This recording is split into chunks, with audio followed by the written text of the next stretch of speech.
Hola, mi nombre es Paola Contreras, soy docente del Departamento de Fisiología y este video es sobre el teórico secreción gástrica y pancreática.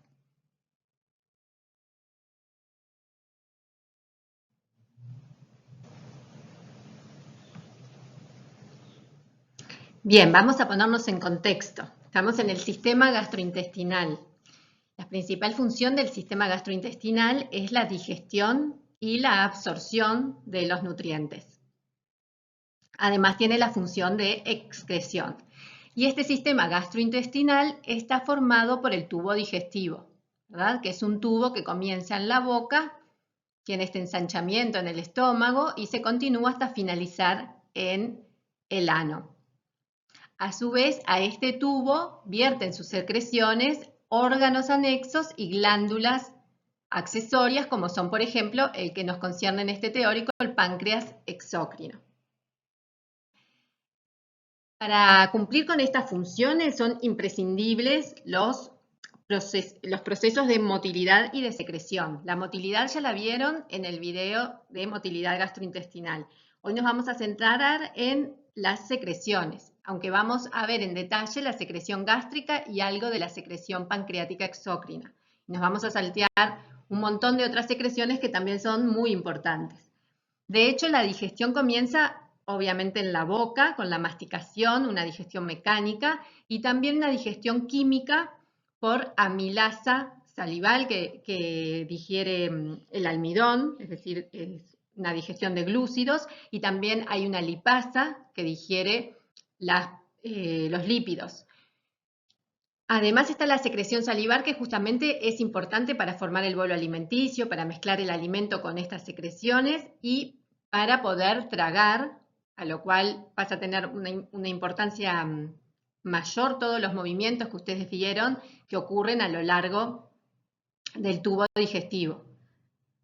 Y pasando ahora sí al estómago, en el estómago también va a haber movimientos que ya los vieron en el otro video, que son bien importantes para continuar con la digestión mecánica y a su vez para que se mezcle bien todos estos productos con las secreciones que se van a producir en el estómago. En el estómago a su vez se va a producir más digestión, principalmente digestión proteica por la pepsina, que es una enzima proteolítica, y luego va a continuar la digestión en el intestino, que hay enzimas que digieren dipéptidos, por ejemplo, disacáridos en la membrana de células intestinales, pero además van a llegar al duodeno, a la primera porción del intestino delgado, la secreción enzimática del páncreas exócrino. Así que en eso nos vamos a centrar, vamos a pasar ya a el estómago entonces.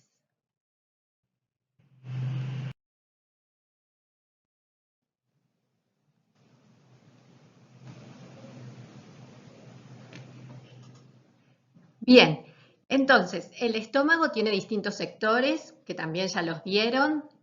Para este teórico nos va a importar principalmente el cuerpo y el antro, son los que más vamos a mencionar. El cuerpo es el sector más voluminoso del estómago y acá hacemos un corte del esquema y vemos las distintas capas.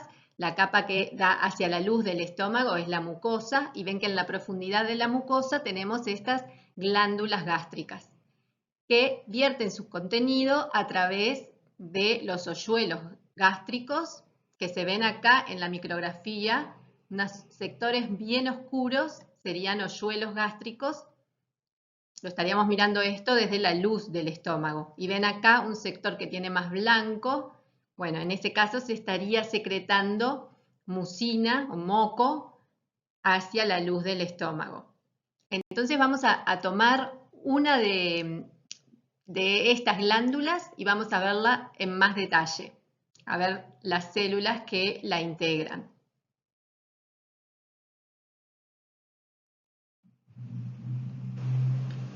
Bueno, acá tenemos una típica glándula gástrica del cuerpo, que también se llama glándula gástrica oxíntica. Oxíntica es porque produce ácido clorhídrico. Y produce ácido clorhídrico porque se compone en parte por células parietales u oxínticas, que son estas que vemos acá que tienen esta forma bastante particular, esta morfología que vamos a ver después con más detalle. Estas células producen ácido clorhídrico, que es una secreción bastante famosa del estómago, pero además producen factor intrínseco, que no es tan famosa, pero que en realidad es la secreción que hace imprescindible para la vida al estómago. Y tenemos también secreción de agua, por supuesto, un gran volumen de agua que mezclado con el resto de las secreciones es lo que va a formar el jugo gástrico, ¿sí? En realidad podemos llegar a secretar, es variable el volumen de jugo gástrico que secretamos cada uno de nosotros, pero podemos llegar a secretar hasta 3 litros de jugo gástrico.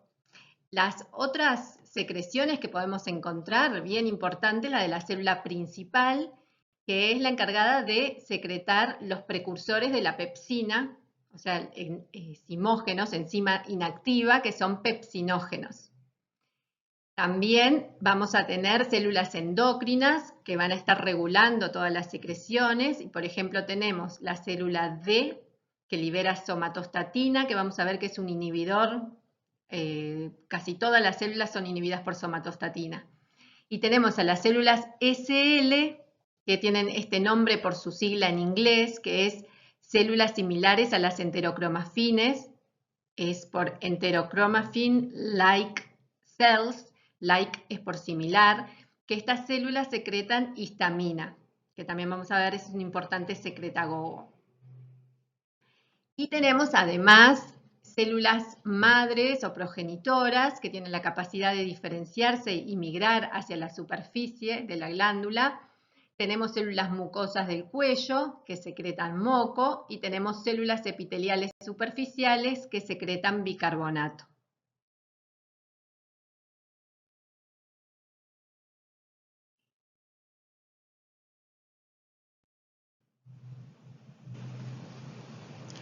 Bien, entonces como vimos, si nos fijamos en un sector de la pared del estómago del cuerpo, tenemos la glándula parietal u oxíntica, que como vimos tenía este tipo de células. Mucosas, células D, células SL y las características células parietales, que son las que secretan factor intrínseco y ácido clorhídrico. Pero ahora vamos a ver un sector del estómago del antro. Y allí vamos a ver que las glándulas antrales no presentan células parietales y presentan típicamente las células G, que como su nombre lo indica, secretan la hormona gastrina.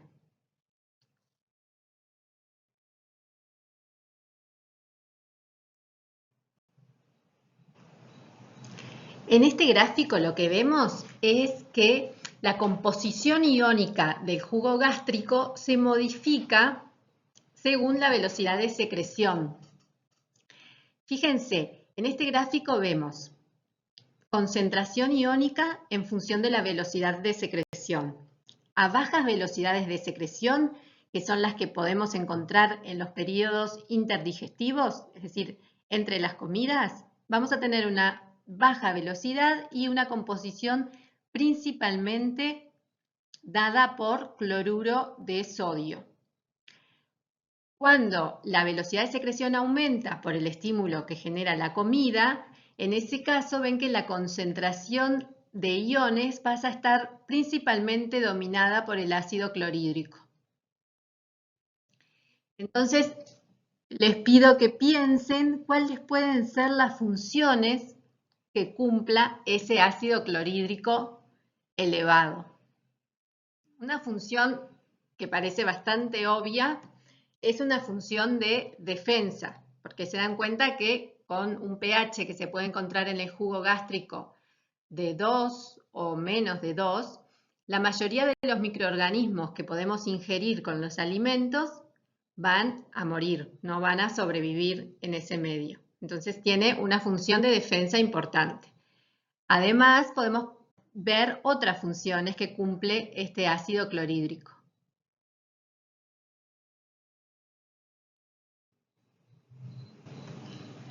Este gráfico muestra otra importante función del ácido clorhídrico, que es brindar el pH óptimo para la actividad enzimática, para la actividad de enzima, de la principal enzima que va a actuar a nivel del estómago, que es la pepsina. El gráfico muestra actividad enzimática en función del pH. Y ven que la máxima actividad enzimática para la pepsina se da a un pH de 2. Esto es bien diferente a lo que ocurre con otras enzimas, como la que ya habíamos mencionado hoy en la digestión química que ocurre en la boca. La amilasa salival, por ejemplo, ven que tiene un pH óptimo de 7. Es decir, que cuando sea tragada, esta enzima ya no va a cumplir una función importante. A su vez es bien diferente el pH óptimo de la actividad enzimática de la tripsina. La tripsina es una enzima proteolítica que se forma a partir del tripsinógeno secretado por el páncreas exócrino. Y como va a actuar a nivel del duodeno, el pH óptimo para esta enzima es un pH muy básico. Ven que el pH óptimo en realidad es cercano a 9. A partir de 6, a partir de un pH de 6 comienza a aumentar mucho su actividad enzimática.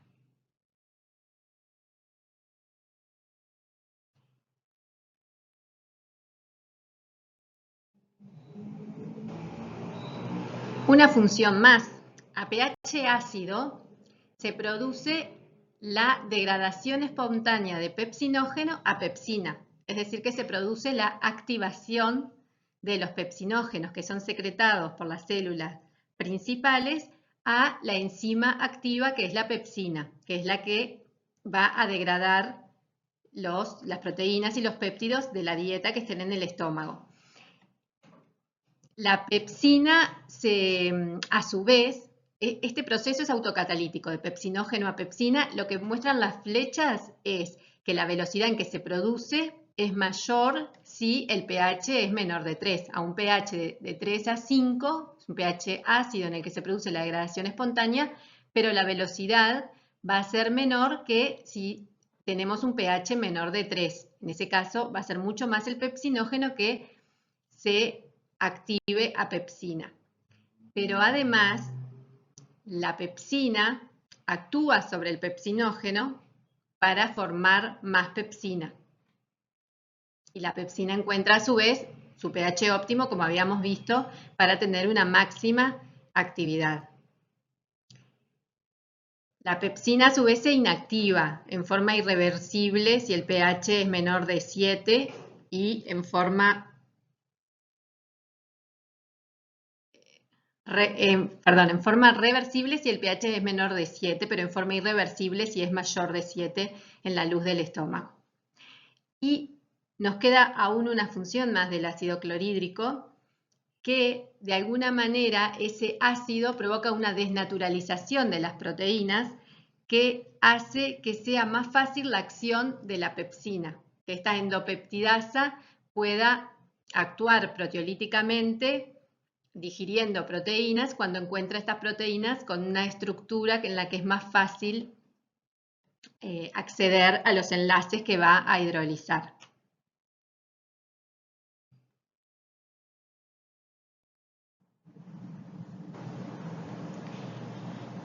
Bien, vamos a ver ahora cuáles son los principales secretagogos de la célula parietal, es decir, aquellos mediadores que estimulan la secreción tanto de ácido clorhídrico como de factor intrínseco. Estos son la gastrina, que ya la habíamos mencionado antes cuando hablamos de la célula G del antro y dijimos que es una hormona. La gastrina se une a un receptor en la membrana vasolateral de la célula parietal y aumenta la concentración de calcio intracelular. El calcio funciona como segundo mensajero. Todos estos mecanismos de señalización los van a ver mejor en la parte de endocrino, pero se los voy mencionando para que ya les vaya sonando más familiar a medida que los van a ir estudiando. Otro importante secretagogo es la acetilcolina. Que la acetilcolina probablemente ya vieron la importante función que tiene en la motilidad gastrointestinal. Bueno, también es un importante secretagogo y se va a producir tanto en las terminaciones del nervio vago como del sistema nervioso entérico. La acetilcolina se une a receptores muscarínicos y también produce un aumento del calcio intracelular. Y la histamina, que habíamos visto que se formaba por las células SL, se une a su receptor específico H2 y a través del AMP cíclico como segundo mensajero, aumentando la concentración de AMP cíclico, también estimula en forma sinérgica la secreción de ácido clorhídrico y de factor intrínseco. Ven que por otro lado tenemos en blanco sustancias que no son secretagogos, sino que inhiben la secreción de la célula parietal. Ya les había mencionado que la célula D endocrina generaba somatostatina. Esta somatostatina actúa como inhibidor porque disminuye la concentración de AMP cíclico. De la misma manera, las prostaglandinas, por ejemplo, la prostaglandina E2, disminuye también la secreción de la célula parietal. Vamos a ver que la somatostatina puede actuar de manera parácrina o endocrina. De hecho, estos tres secretagogos es bien interesante porque los tres principales secretagogos de la célula parietal utilizan tres mecanismos de comunicación diferentes.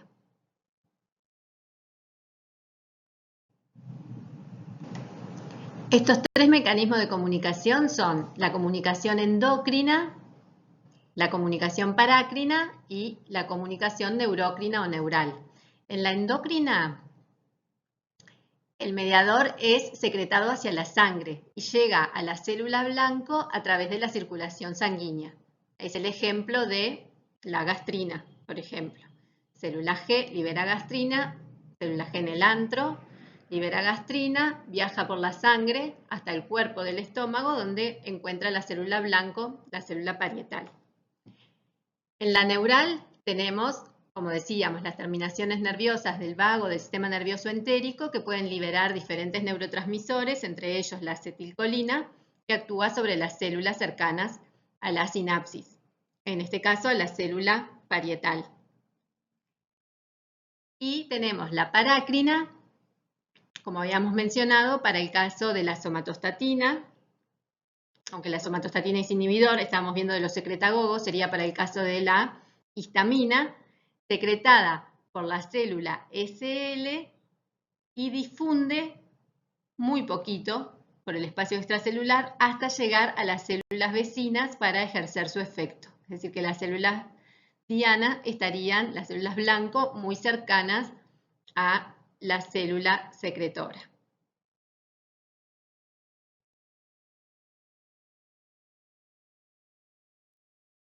Bien, y entonces acá estábamos viendo una célula principal que era la que secretaba pepsinógenos, que son los precursores de la pepsina, y vemos que, como era de esperar, hay secretagogos de la célula parietal que son compartidos para la célula principal, porque está bueno que se dé en forma coordinada la secreción de pepsinógenos y de ácido.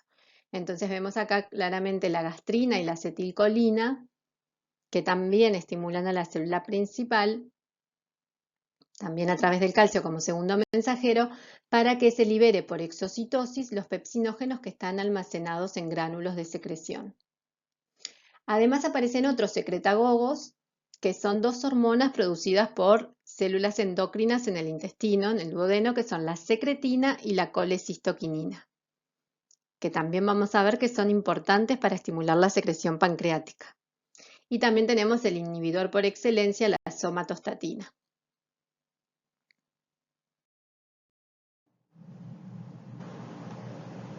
Vamos a ver ahora con más detalle la célula parietal, cómo modifica cuando está en reposo y cuando está en actividad, es decir, cuando fue estimulada para secretar.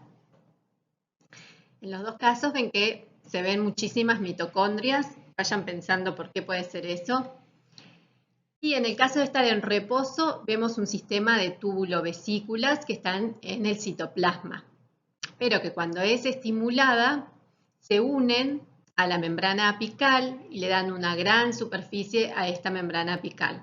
Ahora vemos un esquema más ampliado Ahora tenemos la membrana apical para el otro lado, espero que no se confundan.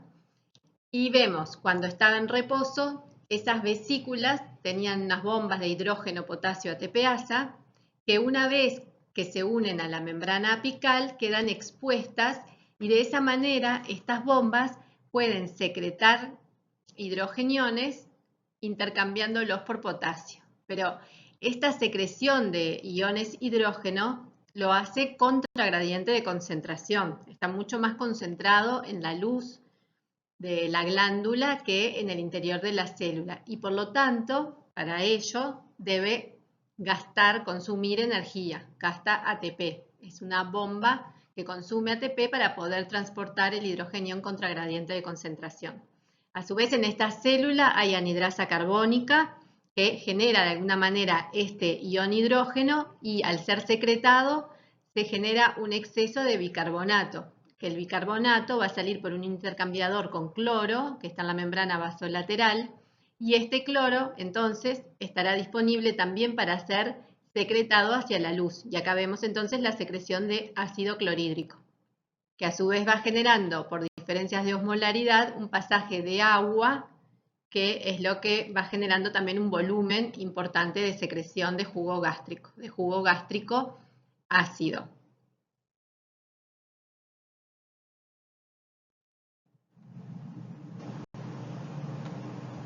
Creo que este esquema simplemente repite, pero con colorcitos y agregando algún detalle más, lo que veíamos en la diapositiva anterior. Simplemente presten atención como para ver si entendieron cómo se produce esta secreción de ácido clorhídrico.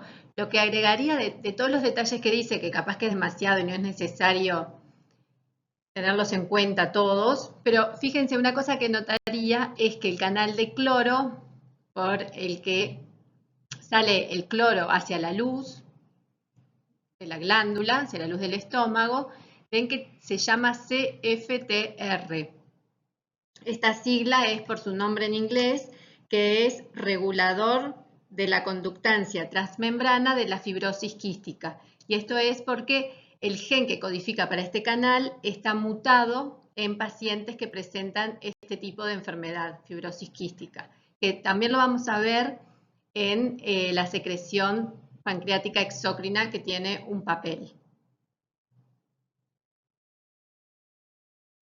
Además de actuar de forma directa, los tres principales secretagogos, como se ve de vuelta en el esquema sobre la célula parietal, también actúan en forma indirecta. La acetilcolina y la gastrina estimulan a la célula SL para que libere histamina. En este esquema vemos a la acetilcolina, que llega por la terminación nerviosa, y a la gastrina, que llega por la sangre, estimulando a la célula SL para que libere histamina, que a su vez estimula a la célula parietal, así como lo hacen en forma directa también la acetilcolina y la gastrina.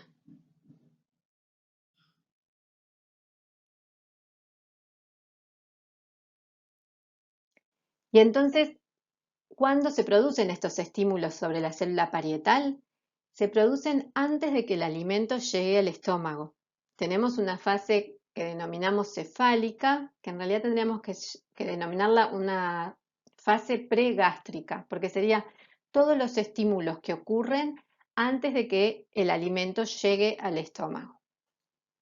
Y entonces, en ese caso, serían, por ejemplo, simplemente el pensar en una comida apetitosa, el verla, si uno tiene hambre y huele o ve, o incluso cuando estamos masticando y saboreando una comida, ya comienzan todos esos estímulos a través del nervio vago a estimular la secreción ácida. La secreción coordinada del estómago, porque en realidad no solo el ácido, sino que es importante que también se esté secretando el pepsinógeno en forma coordinada, como vamos a ver ahora.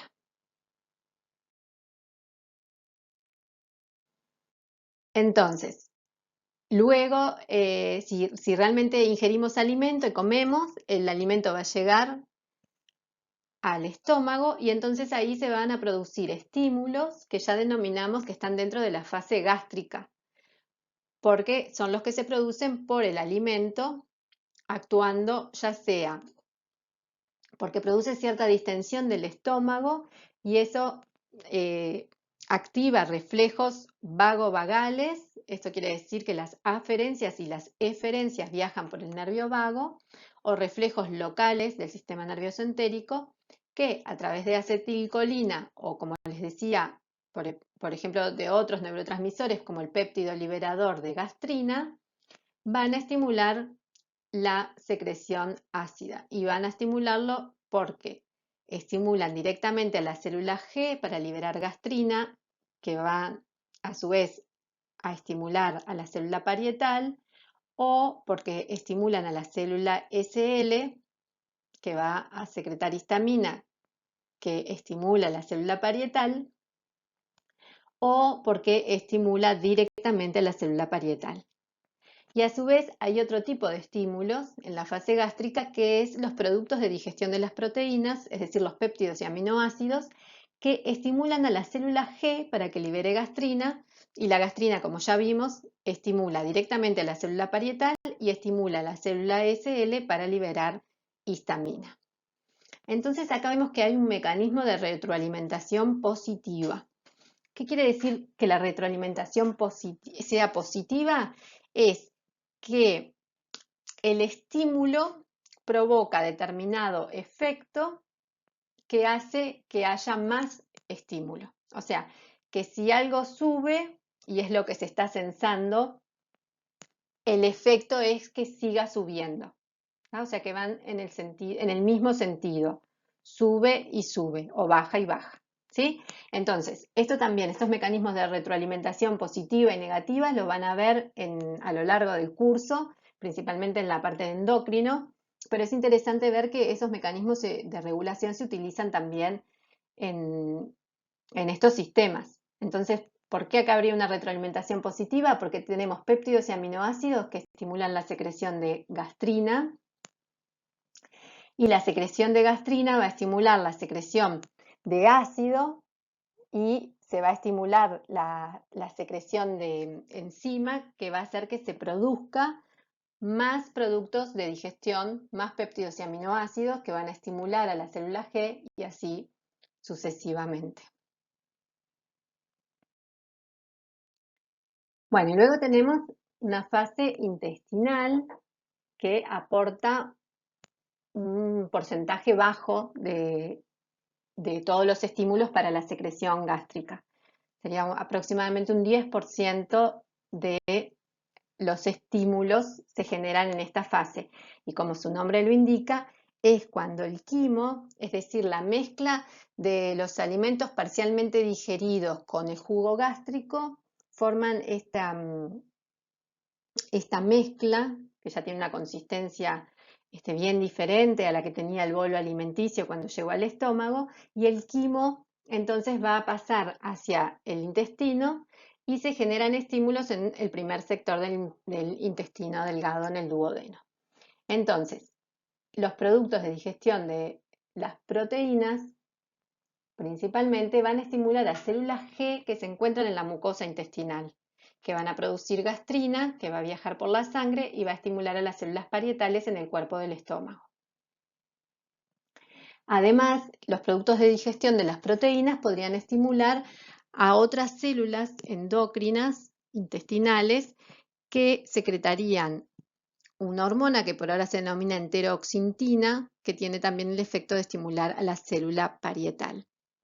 A su vez, a nivel del intestino comienzan a absorberse los aminoácidos. Y entonces esos aminoácidos absorbidos que viajan por la sangre podrían también de alguna manera estimular a la célula parietal en las glándulas del cuerpo del estómago.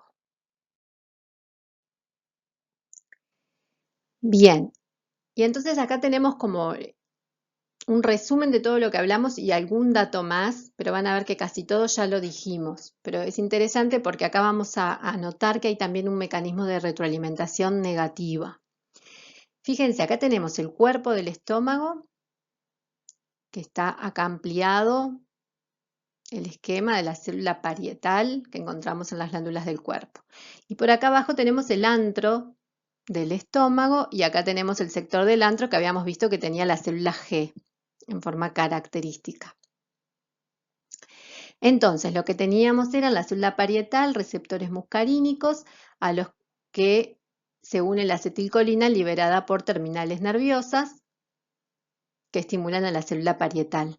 Y tenemos la gastrina liberada de la célula G del antro que viaja por sangre y llega a la célula parietal y estimula a la célula parietal en forma directa. Pero también habíamos visto que esa gastrina que viaja por sangre estimula la célula SL, que libera histamina y que la histamina, a su vez, actuando sobre receptores H2, estimula la célula parietal. Además, la acetilcolina, vimos que no solo actúa directamente estimulando a la célula parietal, sino que también estimula la célula SL. Y además, si venimos para acá, vemos terminaciones nerviosas que estimulan, a través del péptido liberador de gastrina, a la célula G. Y además es muy poderosa la acetilcolina estimulando la secreción porque además inhibe al inhibidor. Y acá vemos la acetilcolina inhibiendo a la célula D del cuerpo y vemos a la acetilcolina inhibiendo a la célula D del antro. Y lo otro que vimos es, bueno, acá ven a la célula D actuando en forma parácrina sobre la célula SL, inhibiéndola. Y acá ven a la célula D actuando en forma parácrina sobre la célula G, inhibiéndola. Lo otro que habíamos visto es que las proteínas digeridas, los aminoácidos y péptidos, estimulan a la célula G para liberar gastrina, que a su vez dijimos viaja por la sangre y va a estimular a la célula SL y directamente a la célula parietal. Lo que nos falta comentar es este otro mecanismo, que es un mecanismo de retroalimentación negativo, que fíjense acá, cuando se produce la secreción ácida aumenta las concentraciones de iones hidrógeno en la luz del estómago que son sensadas por células D, las células D que están en el antro. Y lo que provoca es que se libere somatostatina que inhibe a la célula G. Entonces, por ejemplo, si nosotros estamos estimulando la secreción gástrica porque estamos imaginando una comida rica, tenemos hambre y entonces se comienza a producir una gran cantidad de ácido. Esos hidrogeniones que son secretados a la luz bajan el pH y lo que van a provocar es que se inhiba la secreción de gastrina y de ácido si no llega la comida, si no ingerimos comida. Cuando ingerimos comida, a su vez, el pH no va a bajar tanto, comienza la digestión, comienzan aminoácidos y péptidos a estimular a la célula G y no se produce tanta inhibición. Entonces, hay mecanismos de retroalimentación negativa que son importantes para terminar la secreción de ácido cuando o no ingerimos comida o cuando se está terminando ya la digestión de la comida que ingerimos. Bueno, pero como les había contado, la función vital del estómago es no tanto la digestión, porque en realidad la digestión después puede proseguir en el duodeno, ya sea por enzimas que están en la membrana del borde de cepillo de los enterocitos, o por enzimas pancreáticas que van a llegar al duodeno y van a actuar en la luz y que van a digerir proteínas, lípidos y glúcidos. Pero la función importante y vital es la del factor intrínseco. ¿Y esto por qué es? Porque el factor intrínseco es el que permite que se absorba la vitamina B12, que no la producimos y que por lo tanto necesitamos absorberla de alimentos de origen animal que consumimos. Entonces, por ejemplo, si consumimos carne, digerimos y liberamos en el estómago, ya vimos por el pH ácido y la acción de la pepsina, vamos a digerir las proteínas, liberamos la vitamina B12 o la cobalamina. En el estómago, que se produce también factor intrínseco, no se va a unir la cobalamina al factor intrínseco. En el estómago se une a otra proteína que es la aptocorrina, que también es secretada por las glándulas gástricas, y así llega unida la cobalamina a la aptocorrina a la luz del intestino. Allí se va a producir digestión de proteínas por proteasas pancreáticas, ¿sí? Y entonces se libera la cobalamina, que ahora sí, en este ambiente en el que no está aptocorrina y es un ambiente que no es ácido, la cobalamina se une, al factor intrínseco. Y ese complejo cobalamina-factor intrínseco viaja por el intestino y va a llegar hasta el ilio, donde será absorbido por el enterocito de este sector del intestino. Y para eso, el complejo factor intrínseco cobalamina se une a un receptor que reconoce al factor intrínseco y es endocitado. Y esto sería el primer paso para la absorción de la vitamina B12, que es fundamental para la maduración de los glóbulos rojos. Y por lo tanto, si no lo tenemos, puede llevar a una anemia que, si no se trata, puede producir la muerte, además de muchos otros efectos menos drásticos previamente.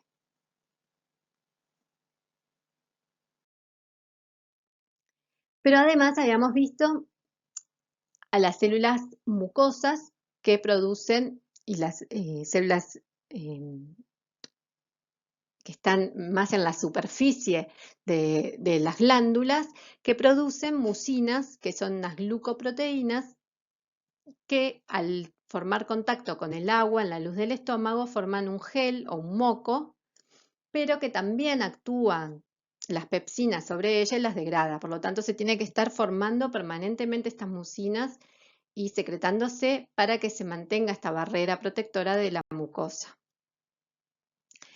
Los secretagogos de moco, de mucina, son la acetilcolina, que así como estimulaba la secreción de pepsina y la secreción de ácido, que son agresores, estimula la secreción de moco, que es protector.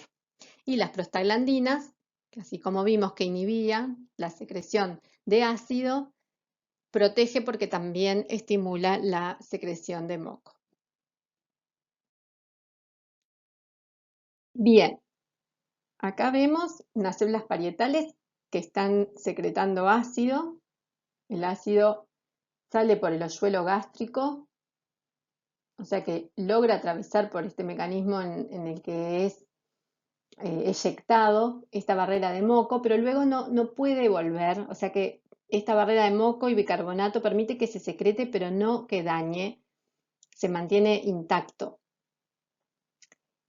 Esta barrera no es solo de mucinas que formaron gel en contacto con el agua, sino que además, por acción del moco, se pegotea el bicarbonato que es secretado. Y entonces forma un gel de una barrera de moco y bicarbonato que permite mantener un pH de 7 en la superficie de las células, a pesar de que en la luz del estómago el jugo gástrico puede tener un pH de 2 o incluso de menos. Y en realidad esta mucosa también es como, no solo tiene esta protección de la barrera de moco y bicarbonato, sino que también tiene unas uniones especiales que hace que sea muy impermeable, porque en esta superficie no se produce absorción como se va a producir en el intestino, y entonces de alguna manera también está protegida por eso. Sin embargo, en algunos casos se produce un desequilibrio entre los factores de ataque y los factores de defensa, y en ese caso puede ser que se dañe la barrera y que se lesione, se produzca daños de distinta magnitud que puede provocar daño del endotelio y de los vasos y sangrado, por ejemplo. Entonces, los factores que atacan son, ya mencionamos, la pepsina y el ácido clorhídrico, pero también algunos que podemos ingerir, como son el alcohol y los antiinflamatorios no esteroideos, como son la aspirina el ácido acetilsalicílico, que lo que hace en parte es inhibir la formación de prostaglandina, que la prostaglandina es uno de los mecanismos de defensa. Y si bien dijimos que el ácido clorhídrico mata a la mayoría de los microorganismos que podemos ingerir con la dieta, hay un microorganismo, una bacteria, que es el Helicobacter pylori, que vive muy cómodamente en el medio ácido del estómago. Muchas veces puede provocar daño, puede ser que esté viviendo ahí no provoque daño, pero puede ser, si hay daño, que simplemente con un antibiótico que elimine esta bacteria se pueda solucionar el problema. Y los mecanismos de defensa ya mencionamos, las prostaglandinas, el bicarbonato, el moco. Mencionamos que había unas células madres o progenitoras que podían migrar hacia la superficie, eso es la restitución celular.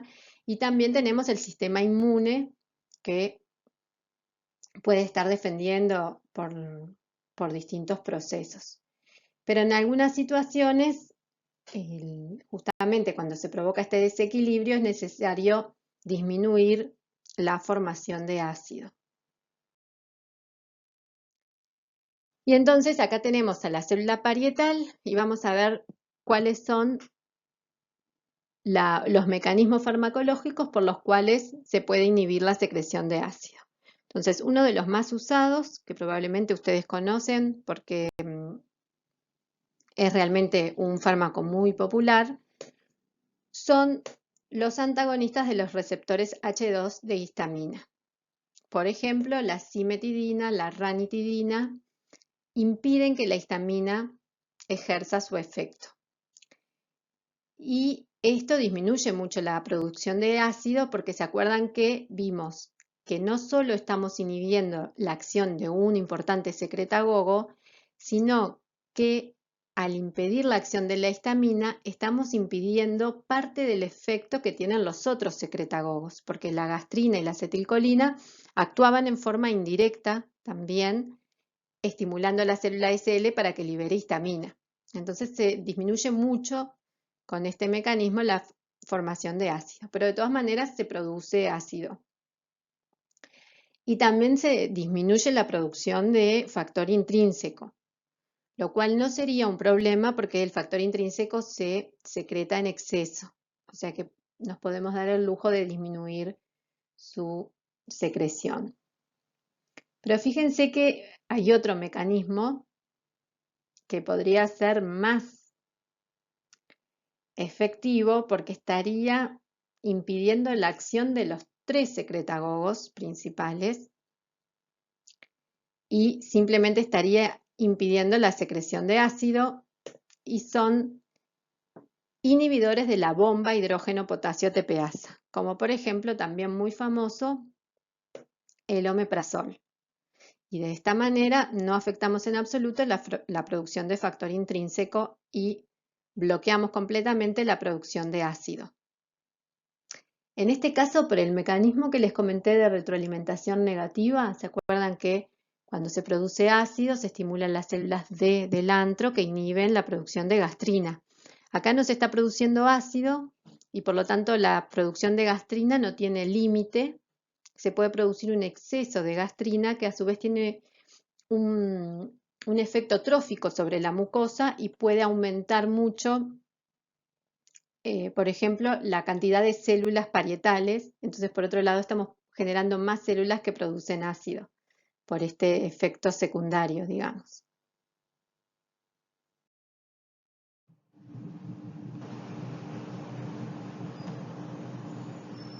Bueno, y para terminar con la parte de secreción gástrica, antes de meternos en la secreción pancreática, me pareció lindo este cuadrito que resume distintas situaciones, una situación fisiológica normal y distintas situaciones fisiopatológicas o patológicas. Fíjense que lo que muestra el cuadro es la concentración de gastrina en el suero, en suero plasmático, en picogramos por mililitro, y la secreción de iones hidrógeno en milequivalentes por hora.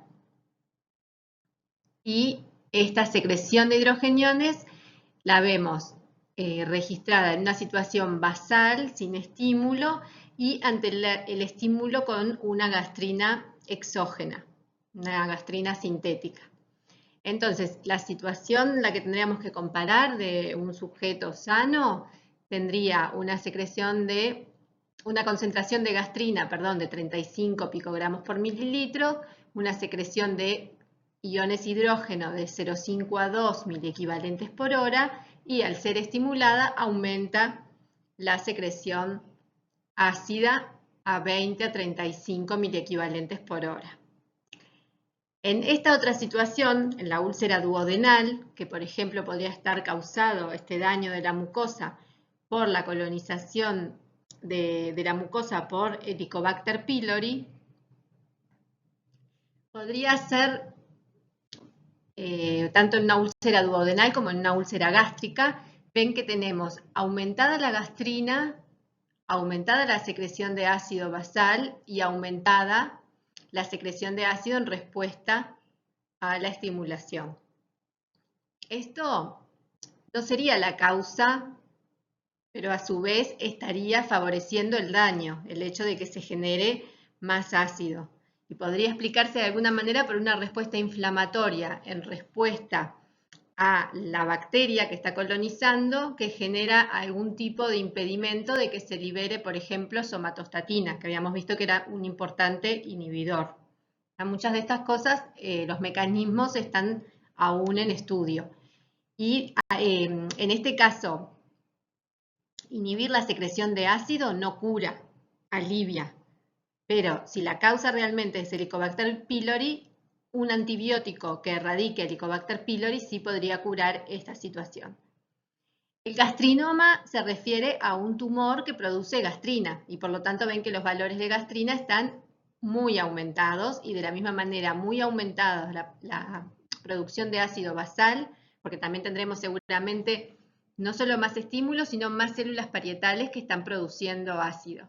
Y también es incrementado ante el aumento, la estimulación, la producción de ácido. Cuando se estimula con una gastrina exógena, aumenta mucho la producción de ácido.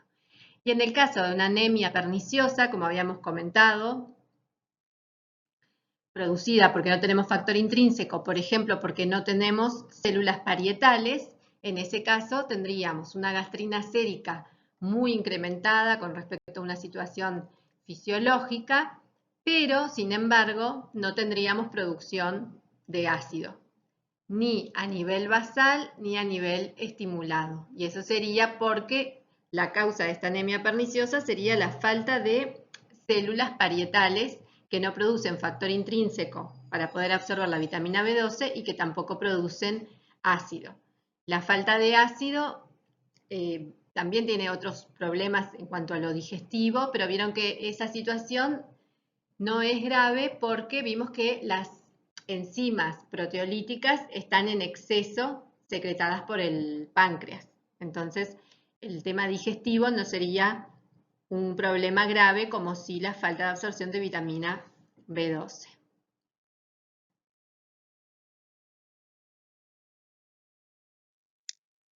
Y bien, podemos pasar ahora al páncreas exócrino. Como dijimos, el páncreas vierte sus secreciones a un sistema de conductos, distintos conductos que finalmente viajan por el conducto pancreático principal y serán vertidas esas secreciones al duodeno.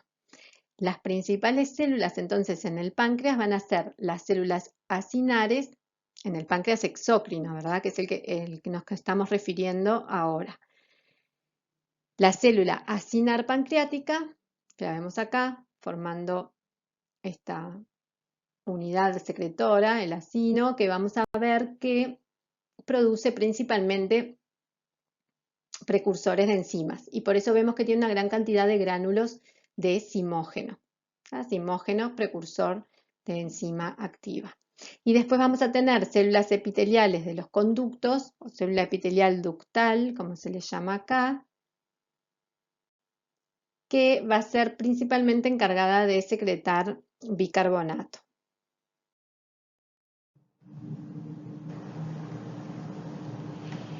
Bien, y acá vemos como la misma fase cefálica y gástrica que estuvimos viendo que estimulan la secreción gástrica, también lo hacen estimulando la secreción pancreática.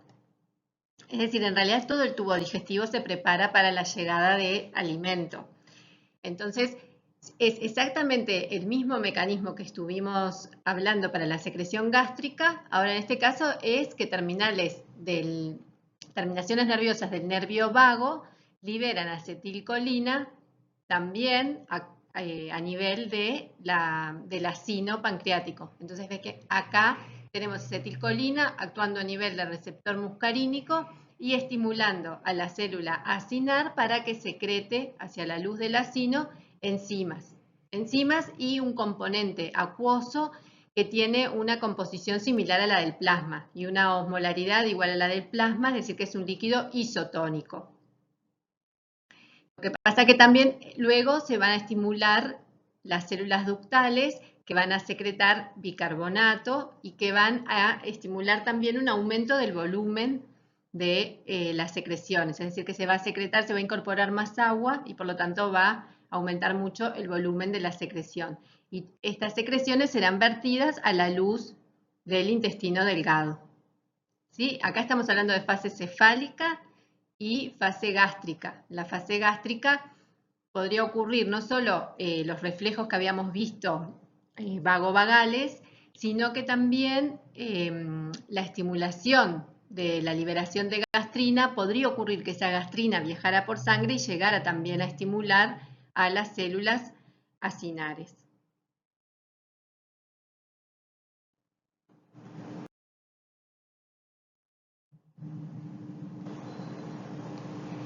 Bien, y ahora tenemos la fase intestinal, la misma fase intestinal que habíamos mencionado cuando el quimo llega al duodeno, va a producir estímulos de la secreción pancreática. Entonces, ¿cuáles son estos estímulos? Por un lado es el pH ácido, es decir, los hidrogeniones del quimo van a estimular a células S que se encuentran en el intestino. Son células endocrinas que producen secretina. La secretina es liberada por la membrana vasolateral hacia la sangre, viaja por la sangre y va a llegar a estimular a nivel de las células ductales el componente acuoso rico en bicarbonato de secreción pancreática. Y por otro lado, los productos de digestión de las grasas y las proteínas van a estimular a células I, otro tipo de células endócrinas que se encuentran en el duodeno, que secretan colecistoquinina. Y la colecistoquinina viaja por la sangre y va a llegar a estimular a las células acinares directa o indirectamente, porque también provoca estimulación del nervio vago y estimulación de la célula acinar a través de acetilcolina estimulada por colecistoquinina.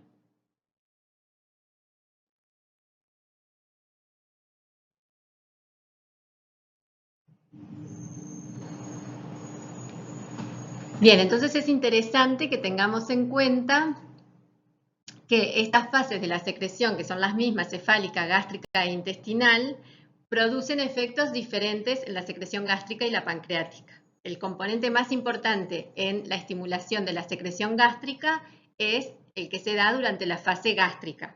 Y el componente más importante para estimulación de la secreción pancreática es el que se da durante la fase intestinal, por la importancia que vimos que tienen la secretina y la colecistoquinina.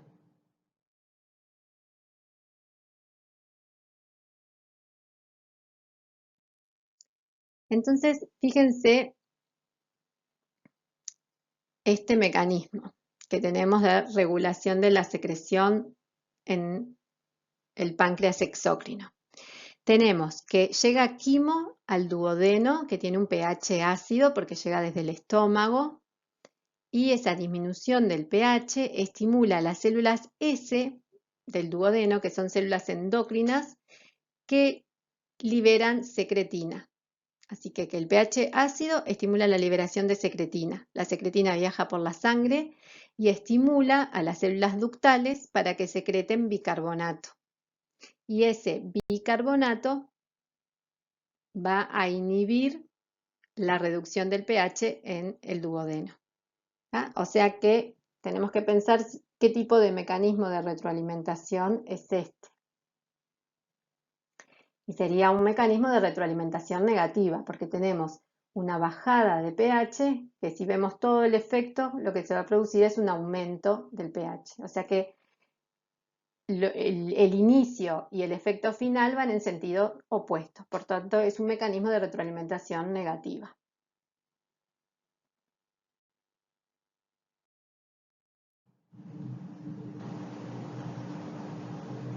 Y acá vemos en este esquema una célula ductal estimulada por secretina. Acá vemos a la secretina y su receptor, que a través del AMP cíclico como segundo mensajero provoca la secreción de bicarbonato.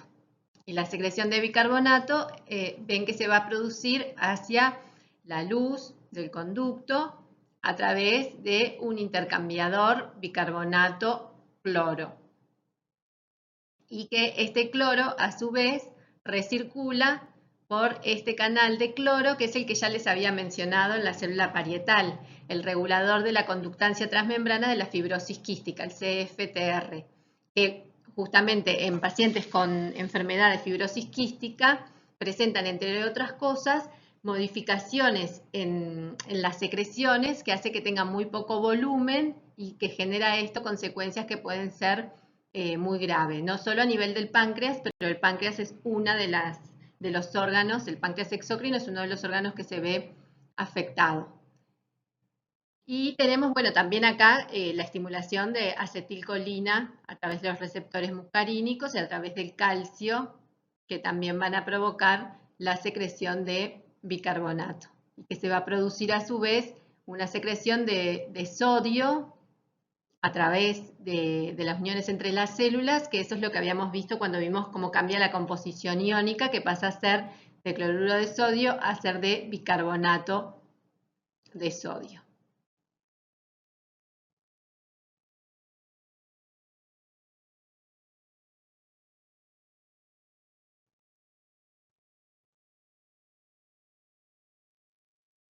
Y de la misma manera que dijimos para la secreción de jugo gástrico, perdón, que la composición iónica variaba según la velocidad de secreción, lo mismo ocurre con el jugo pancreático. A baja velocidad de secreción está compuesto principalmente por cloruro de sodio, y cuando aumenta la velocidad de secreción está compuesto principalmente por bicarbonato de sodio, por ese aumento que se da en la producción de bicarbonato, en la secreción de bicarbonato. Y acá vemos cómo la colecistoquinina produce la estimulación de secreción de enzimas por la célula CINAR.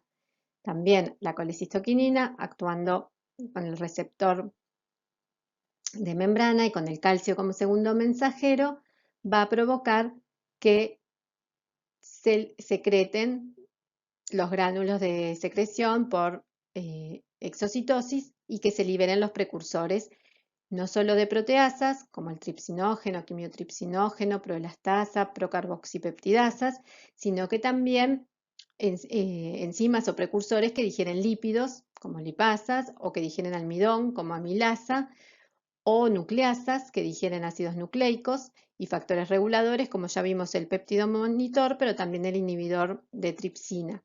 Y esto porque es como un mecanismo extra de defensa para proteger al páncreas, porque a nosotros nos interesa que las enzimas proteolíticas actúen a nivel del duodeno, que van a actuar sobre el quimo y lo que haya que digerir de los alimentos.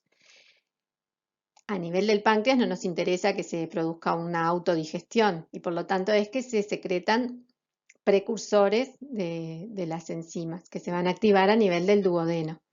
Pero en caso de que hubiera una activación accidental a tripsina, tampoco podría actuar la tripsina porque tenemos inhibidor de tripsina como uno de los factores que secreta la célula CINAR. Bueno, pero lo otro que vemos es que la acetilcolina, como ya mencionamos recién, o el péptido liberador de gastrina, también estimulan a través del calcio como segundo mensajero esta secreción enzimática, y que si bien la secretina va a estimular principalmente a las células ductales para secretar bicarbonato y la colecistoquinina va a estimular a secretar a la célula acinar para que secrete componente enzimático, igual la secretina también estimula a la célula acinar y en realidad estas dos hormonas actúan sinérgicamente. Eso en uno de los ejercicios de la autoevaluación que pueden encontrar en la pestaña de fisiología en el EVA, lo maneja uno de los ejercicios, ustedes pueden hacerlo y después mirar la solución que también está ahí en esa misma carpeta del EVA.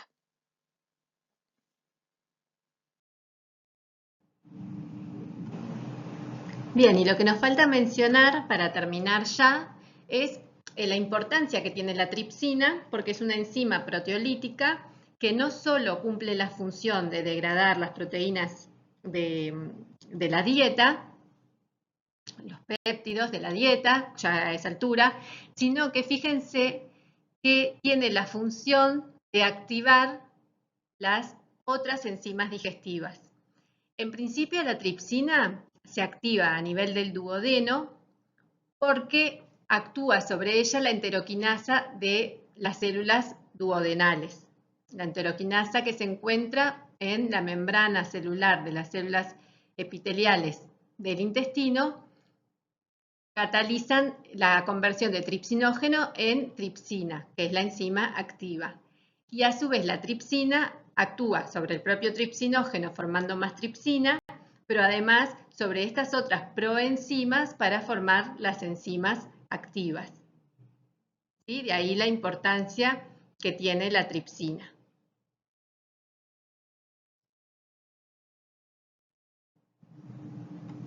Bueno, ahora sí, la última diapositiva. Lo que muestra, muchas de las cosas ya las mencionamos, y es que los productos de digestión de las proteínas, como los aminoácidos, y los productos de digestión de las grasas, como los ácidos grasos, estimulan la secreción. Cuando llegan al intestino, estimulan la secreción de colecistoquinina por las células y del duodeno. Lo que muestra esto como diferente es que podría ser que esa estimulación se diera indirectamente a través de otra célula que libera un péptido liberador de colecistoquinina.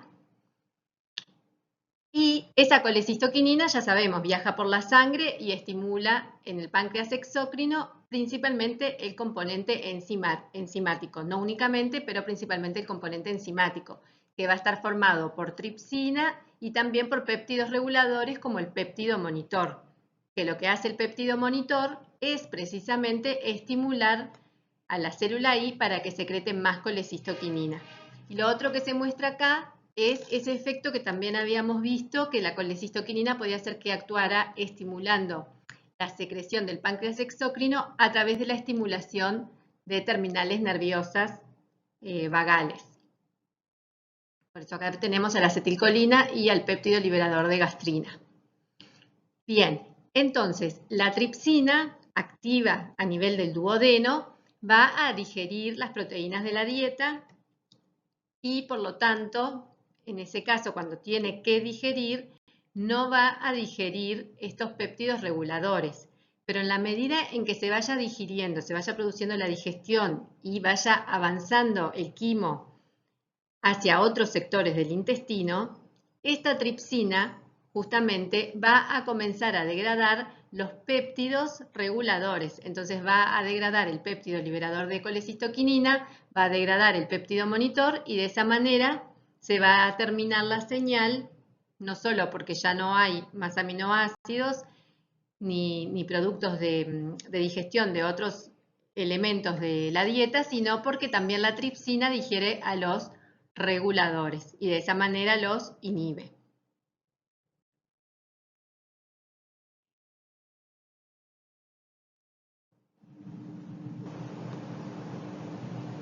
Bueno, les recomiendo que después de mirar el video lean el libro, van a ver que se entiende todo mucho mejor cuando complementan las dos cosas y después sí vayan a hacer la autoevaluación que encuentran en la carpeta de autoevaluaciones sobre secreción gástrica y pancreática y luego de hacerla, vayan a mirar la solución, a ver si tienen las respuestas correctas y si las tienen completas.